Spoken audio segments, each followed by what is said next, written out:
बिस्मिल्लाहिर्रहमानिर्रहीम। नाजरीन, मैं चौधरी लियाकत अली मांगट अज फिर एक नवी स्टोरी के नाल तुहाडी खिदमत विच हाज़र हाँ। अज फिर मेरे नाल चौधरी अदनान असलम मांगट साहब फखरे मांगट अज फिर मौजूद ने साडे नाल। असीं थोड़ा जिहा टाइम लिया, इन्हां दी मेहरबानी है क्योंकि इस वक्त दे विच हर बंदा मसरूफ हुंदा है ते टाइम किसी को लैना पैंदा है ते क्योंकि साडे मगर भी बंदे लगे हुंदे ने कि जी अदनान साहब दा बड़े दिनों तो मैनूं डिमांड हो रही सी कि अदनान असलम मांगट साहब का तुसीं इंटरव्यू क्यों नहीं करते। वो अवामी जमहूरीयत ते यकीन रखने वाले बंदे ने ते वो अखीर फिर असीं जनाब इन्हां दे पिछे होए हैं तो फिर इस वास्ते तुहाडी मुलाकात इन्हां नाल करा रहे हैं। अस्सलाम वालेकुम जी। वालेकुम सलाम। की हाल है अदनान साहब? जी अल्हम्दुलिल्लाह सब सर जी, मांगट दे जिहड़े मसैल ने इन्हां ते थोड़ी जी रोशनी पाओ कि निकासी का जिहड़ा साडे मांगट दे विच मसला है। लेकिन सब सब तो पहले तुहाडा शुक्रिया, थैंक यू कि तुसीं तशरीफ लैके आए, अपना कीमती वक्त दिता बहुत मेहरबानी। साडी एडमिनिस्ट्रेशनशिप तक पहुंचाने की कोशिश की। बहुत मेहरबानी जी, थैंक यू। लेकिन सब तो पहली गल कि मांगट का कोई मसाइल एक होवे ते शायद हो जाए, मांगट पूरा मसाइलिस्तान बन गया। अच्छा, ਹੁਣ ਨਿਕਾਸੀ ਤੁਸੀਂ ਗੱਲ ਕਰ ਰਹੇ ਹੋ, ਉਸ ਦੇ ਵਿੱਚ ਗਵਰਨਮੈਂਟ ਦੀਆਂ ਵੀ ਕੋਤਾਹੀਆਂ ਹਨ, ਲੇਕਿਨ ਕੁਝ ਸਾਡੇ ਲੋਕਾਂ 'ਚ ਦੇ ਸ਼ੌਰ ਦੀ ਵੀ ਕਮੀ ਹੈ। ਇਹ ਵੀ ਗੱਲ ਠੀਕ ਹੈ ਤੁਹਾਡੀ। ਸਭ ਤੋਂ ਪਹਿਲੇ ਗਵਰਨਮੈਂਟ ਦੀ ਗਲਤੀ ਇਹ ਸੀ ਕਿ ਤਕਰੀਬਨ ਮੇਰੇ ਖਿਆਲ ਨਾਲ 2011 ਦੇ ਵਿੱਚ ਮੁਮਤਾਜ਼ ਤਾੜ ਸਾਹਿਬ 11 ਕਰੋੜ ਰੁਪਏ ਦੀ ਗ੍ਰਾਂਟ ਮਨਜ਼ੂਰ ਕਰਵਾਈ ਜੀ ਜੀ, ਔਰ ਸਾਡੀ ਅੰਡਰਗਰਾਉਂਡ ਸੀਵਰੇਜ ਦਾ ਮਨਸੂਬਾ ਦਿੱਤਾ ਗਿਆ। ਠੀਕ ਹੈ, ਲੇਕਿਨ ਮੈਂ ਸਮਝਦਾ ਕਿ ਉਸ ਟਾਈਮ ਹੀ ਸਭ ਤੋਂ ਵੱਡੀ ਗਲਤੀ ਇਹ ਸੀ ਕਿ ਅੰਡਰਗਰਾਉਂਡ ਸੀਵਰੇਜ ਡਾਲਣਾ।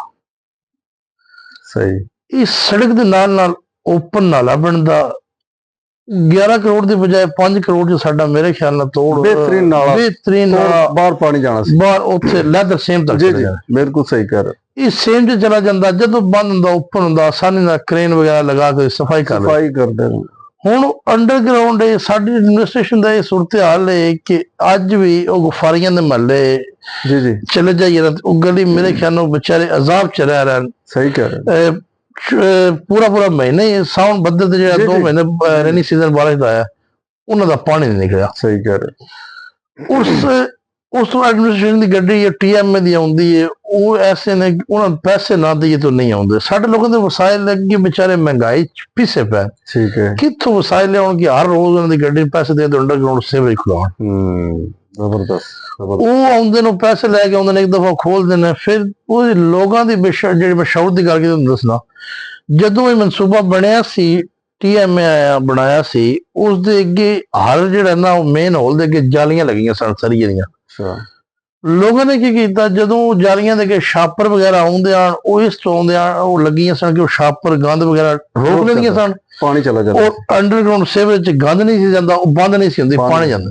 लेकिन जदों वो छापर अगे आउंदे सन, वो पानी रुकदा सी, लोग की करदे सन, बजाय इसदी कि लोगों शौर की कमी सी कि वो छापर हटाए जांदे कि साडे बेनीफिट वास्ते, लोगों ने वो जालियां सरिये दे बने जिहड़े जाल लगे वो थोड़े ना पट छड़े कि छापर शुपर सब बेच ही जाए, वो खाड़ देते। हुण तकरीबन सारे मेरे जिहड़े रुकावट सी ना वो खत्म हो गई।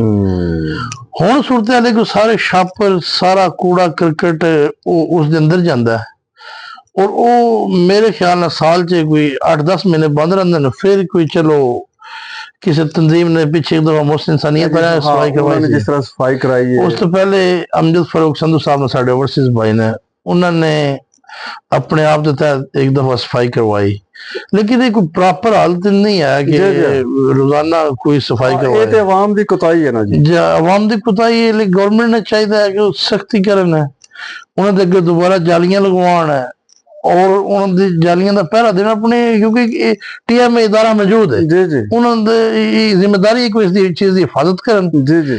11 करोड़ रुपया साडा अवाम के टैक्स का उस टाइम 2011-12 का लग गया। सही कह रहे हो। और ये लाने नहीं चाहिए जो मेरे नजदीक तो सी कि ओपन नाला बना, अगर इन्हें बना देता फिर उन सर्वाइव करन, उन चलान, ओदा पहरा देन, जा अवाम दे वो टैक्सां दे पैसे लगे उन्हें जाया ना कर। और इस दो साडे मांगट दे सब तो ज्यादा मलेरिया, डेंगी वायरस वगैरह इस दी वजह तो ने जे सफाई नहीं है। जगह जगह ते तुसी साडी तारीखी इमारत ते गुरुद्वारा जी जी, उस दे नाल रोड़ी दा गंदगी दा ढेर लगे है। ਉਸ ਤੋਂ ਬਾਅਦ ਹੋਰ ਜਗ੍ਹਾ ਜਗ੍ਹਾ ਤੇ ਗੰਦਗੀ ਦੇ ਢੇਰ ਲੱਗੇ ਨੇ। ਇਹਦੀ ਕਈ ਵਾਰੀ ਅਸੀਂ ਵੀਡੀਓ ਵੀ ਬਣਾ ਕੇ ਚਾੜੀ ਹੈ, ਡੀਸੀਓ ਸਾਹਿਬ ਨੂੰ ਵੀ ਦੱਸਿਆ ਹੈ, ਲੇਕਿਨ ਜਿਹੜੇ ਉਹ ਚਲੇ ਗਏ ਨੇ, ਕੋਈ ਤਵੱਜੋ ਕੋਈ ਨਹੀਂ। ਇਹ ਇਮਾਰਤਾਂ ਗਿਰ ਰਹੀਆਂ ਨੇ ਜਿਹੜੀਆਂ ਬੁਸੀਦਾ ਹੋ ਚੁੱਕੀਆਂ ਨੇ, ਇਹਨਾਂ ਨੂੰ ਚਾਹੀਦਾ ਨਾਲ ਇਹਨਾਂ ਲੋਹੀ ਪੁੰਨੀ ਕਰਦਾ ਰਹਿਣਾ, ਕਿਉਂਕਿ ਉਹ ਸਿੱਖ ਜਿਹੜੇ ਨੇ ਉਹ ਵੀ ਸਾਲ ਪਿੱਛੇ ਆਉਂਦੇ ਨੇ ਤੇ ਉਹ ਕਹਿੰਦੇ ਨੇ ਕਿ ਵੀ ਇਹਦਾ ਮਤਲਬ ਇਹਨਾਂ ਦਾ ਬਿਲਕੁਲ ਜਨਾਬ। ਔਰ ਮੈਂ ਸੁਣਿਆ ਕਿ ਵੀ ਇਹ ਮੈਨੂੰ ਨਹੀਂ ਪਤਾ, ਮੈਂ ਸੁਣਿਆ ਵੀ ਉਹ ਪੈਸੇ ਵੀ ਦੇ ਕੇ ਗਏ ਸਨ ਕਿ ਵੀ ਇਹਨਾਂ ਨੂੰ ਮੁਰੰਮਤ ਸ਼ਰਮਤ ਕਰਵਾਉਣਾ। ਇਹ ਮੇਰੇ ਕੋਲ ਰਿਪੋਰਟ ਦੱਸੇ ਹੀ ਹੈ ਕਿਸੇ ਨੇ। ਨਹੀਂ ਜਨਾਬ, ਇਹ ਮੈਂ ਤੁਹਾਨੂੰ ਦੱਸ ਦਿੰਦਾ। ਫਿਰ ਇਹ ਗੱਲ ਹੈ ਕਿ ਸਾਡਾ ਜਿਹੜਾ ਮਹਿਕਮਾ ਔਕਾਫ ਹੈ ਉਸਦੀ ਜ਼ਿੰਮੇਵਾਰੀ ਹੈ ਕਿ ਤਾਰੀਖੀ ਇਮਾਰਤਾਂ ਦੀ ਹਿਫਾਜ਼ਤ ਕਰਨਾ। ਬਿਲਕੁਲ। ਲੇਕਿਨ ਉਹ ਔਕਾਫ ਮੇਰੇ ਹੁਣ ਅਗਰ ਵਕਤ ਤੋਂ ਨਹੀਂ ਡਿਊਟੀ ਸਮਝੀ, ਜਿਹੜਾ ਦਰਬਾਰ ਅੱਛਾ ਚੱਲਦਾ ਉੱਥੇ ਆਪਣੇ ਗੱਲੇ ਰੱਖ ਦਿੱਤੇ ਤੇ ਜਿਹੜੀਆਂ ਤਾਰੀਖੀ ਇਮਾਰਤਾਂ ਬੁਸੀਦਾ ਹੋ ਰਹੀਆਂ ਉਹਨਾਂ ਨੂੰ ਜਾਣ ਦੇ ਜਿਵੇਂ ਜਾਣ ਦਿਓ ਜੀ। ਮੈਂ ਸਮਝਦਾ ਕਿ ਇਸ ਦੇ ਅੰਦਰ ਬੜੀ ਵੱਡੀ ਕਾਵਿਸ਼ ਹੈ ਉਸਮਾਨ ਸਾਹਿਬ ਮਾਂਗੜ ਦੀ, ਕਿ ਜਿਹੜਾ ਗੁਰਦੁਆਰਾ ਅਜੇ ਤੱਕ ਆਪਣੀ ਅਸਲੀ ਹਾਲਤ 'ਚ ਕਾਇਮ ਹੈ। ਜੀ ਉਹਨਾਂ ਨੇ ਉਹਦੇ ਉੱਤੇ ਆਪਣੀ ਜੇਬ 'ਚ ਕੋਈ ਬੰਦੇ ਕਿਸੇ ਨੂੰ ਫਾਣਾ ਨਹੀਂ ਦਿੱਤਾ। ਸਹੀ। ਉਸਮਾਨ ਸਾਹਿਬ ਮਾਂਗੜ 'ਚ ਮਰਹੂਮ ਚ ਸਦਰ ਇਕਬਾਲ ਦੇ ਬੈਠੇ ਨੇ। ਜੀ ਆਪਣੀ ਮਦਦ ਆਪ ਦੇ ਤਹਿਤ ਉਹ ਉਸਨੇ ਰੈਨੋਵੇਟ ਜਿਤਨਾ ਹੋ ਸਕਦਾ ਉਹਨਾਂ ਉਸ ਦੇ ਅੰਦਰ ਪੌਦੇ ਲਗਵਾਏ ਨੇ, ਉਸ ਦੇ ਅੰਦਰ ਇੱਕ ਸਾਈਡ ਤੇ ਲਾਨ ਬੜਾ ਖੂਬਸੂਰਤ ਬਣਵਾਇਆ ਔਰ ਉਸ ਦੇ ਬਕਾਇਦਾ ਮਾਲੀ ਰੱਖੇ ਨੇ ਕਿ ਉਹ ਹਰ ਮੇਰੇ ਖਿਆਲ ਨਾਲ ਐਤਵਾਰ ਨਾਲ ਕਿ ਉਹ ਲਾਨ ਦੀ ਕਟਿੰਗ ਵਗੈਰਾ ਕਰਦੇ। ਠੀਕ ਹੈ। ਬਾਕੀ ਜਿਤਨਾ ਹੋ ਸਕਦਾ ਹੁਣ ਕੋਈ ਆਖੇ ਕਿ ਸਾਰਾ ਜੰਡੋਰਾ ਉਹ ਨਵਾਂ ਬਣਾ ਦੇਣ ਗੁਰਦੁਆਰਾ, ਉਹ ਤਾਂ ਫਿਰ ਕਿਸੇ ਮਹਿਕਮੇ ਕੰਮ ਕਰਨਾ ਹੈ ਜਾਂ ਬਾਕੀ ਅਗਰ ਉਸ ਦੀ ਚਾਬੀ ਕੋਈ ਲੋਕ ਦੇ ਬੜੇ ਜਿਸ ਤਰ੍ਹਾਂ ਦਾ ਜ਼ਹਿਨ ਹੋਵੇ ਉਹ ਇਹਦੇ ਖਿਆਲਾਤ ਮੰਨਫੀ ਖਿਆਲਾਤ ਦਾ ਕੋਈ ਕਬਜ਼ਾ ਕੀਤਾ ਜਾਂ ਕੋਈ ਉਸ ਤੋਂ ਬੈਨੀਫਿਟ ਲੈ ਰਿਹਾ। ਮੇਰੇ ਦੋਸਤ ਵੀ ਮੇਰੇ ਨਜ਼ਦੀਕ ਕੋਈ ਉਸ ਤੋਂ ਬੈਨੀਫਿਟ ਨਹੀਂ ਲੈ ਰਿਹਾ, ਬਲਕਿ ਉਹਨਾਂ ਸੰਭਾਲੇ ਹੈ ਔਰ ਉਲਟਾ ਉਸ ਤੇ ਮੰਥਲੀ 30-40 ਹਜ਼ਾਰ रुपया ਖਰਚਾ ਆਪਣੀ जेब से।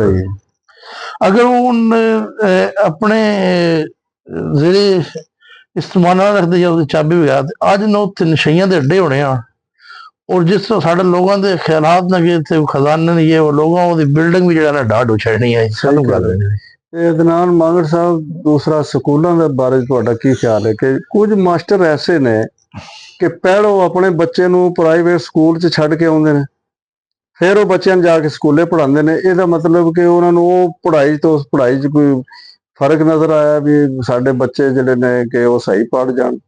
जी सर कमो साहब, एक ना इत्थे मैं अल्लामा इकबाल दा शेर सुनाना कि खुदा ने आज तक उस कौम की हालत नहीं बदली, ना वो ख्याल जिसको अपनी हालत खुद बदलना है। जबरदस्त, वेरी गुड। साडा मुआशरा बिगड़ चुका है। सही। इत्थे एक शोभा नहीं तुसी किसी भी तुसी असी एक फराउन बददुआवां देने आ जगह जी किसी सरकारी दफ्तर किसी सरकारी अफसर जाके तुसी वेख लो तो नजर आ जाएगा कितने फराउन बैठे। सही क्या।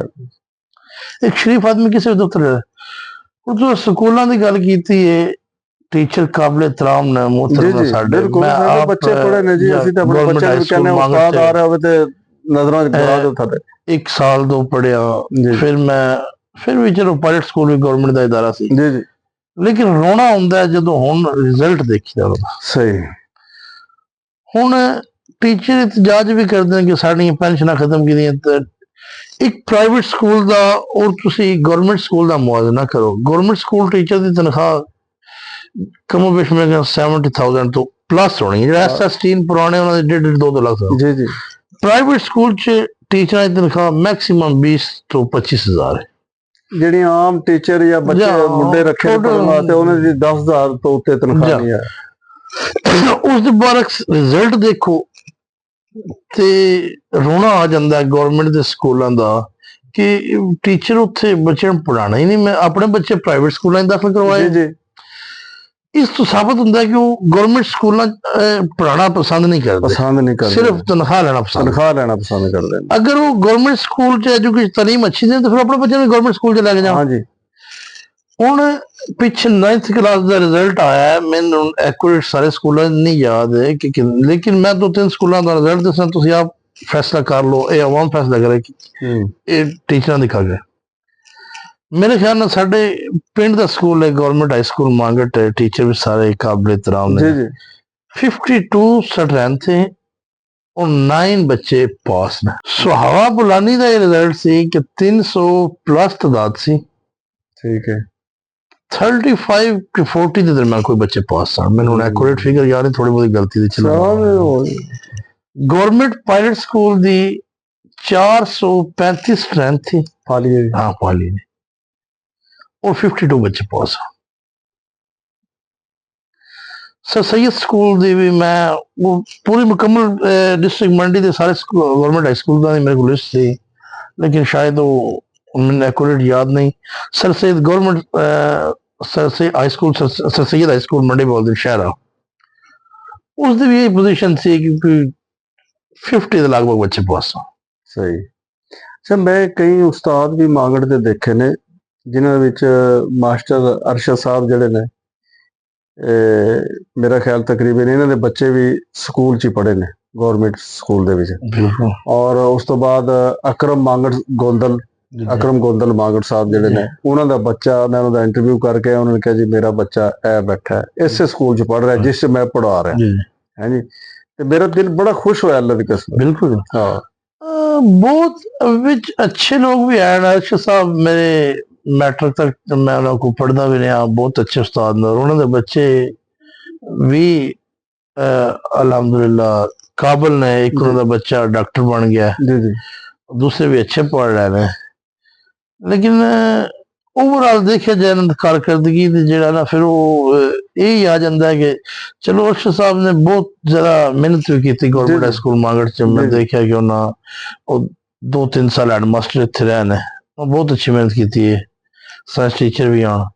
लेकिन ओवरऑल जितनी देर तक कारकर्दगी रिजल्ट प्लस पॉइंट च ना आवे तो फिर ਹਾਂ ਨਹੀਂ, ਉਹ ਕਾਰਗਰਦਗੀ ਫਿਰ ਗਿਣਿਆ ਨਹੀਂ ਜਾਂਦਾ। ਤੇ ਜਿਹੜੀ ਹੁਣ ਸਾਡੇ ਮਾਂਗੜ ਦੇ ਵਿੱਚ ਜਗ੍ਹਾ ਜਗ੍ਹਾ ਗੰਦਗੀ ਪਈ, ਹੁਣ ਮੌਸਮ ਇਨਸਾਨੀਅਤ ਵਾਲੇ ਜਿਹੜੇ ਨੇ ਸਰ ਜੀ, ਮੈਂ ਉਹਨਾਂ ਨੂੰ ਸਲਾਮ ਕਰਨਾ, ਮਿਹਨਤ ਤੇ ਉਹ ਬੜੀ ਕਰ ਰਹੇ ਨੇ। ਬਿਲਕੁਲ ਬਹੁਤ। ਤੇ ਮੈਂ ਬਲਕਿ ਕਹਿਣਾ ਜਿਤਨੀ ਉਹਨਾਂ ਨੇ ਮਿਹਨਤ ਕੀਤੀ ਹੈ, ਨਾ ਕਿਸੇ ਚੇਅਰਮੈਨ ਨੇ ਸਾਡੇ ਮਾਂਗੜ 'ਚ ਇਤਨੀ ਮਿਹਨਤ ਕੀਤੀ ਹੈ, ਨਾ ਕਿਸੇ MNA MP ਨੇ ਕੀਤੀ ਹੈ ਜਿਤਨੀ ਉਹਨਾਂ ਨੇ ਕੀਤੀ ਹੈ। ਇਹ ਹੁਣ ਗਟਰ ਜਿਹੜੇ ਨੇ ਸਾਰੇ ਖੋਲ ਕੇ ਬੰਦਾ ਵਿੱਚ ਮਤਲਬ ਵੜ ਕੇ ਤੇ ਮਤਲਬ ਕਿ ਉਹਨਾਂ ਨੇ ਸਾਰੀ ਸਫਾਈ ਕੀਤੀ।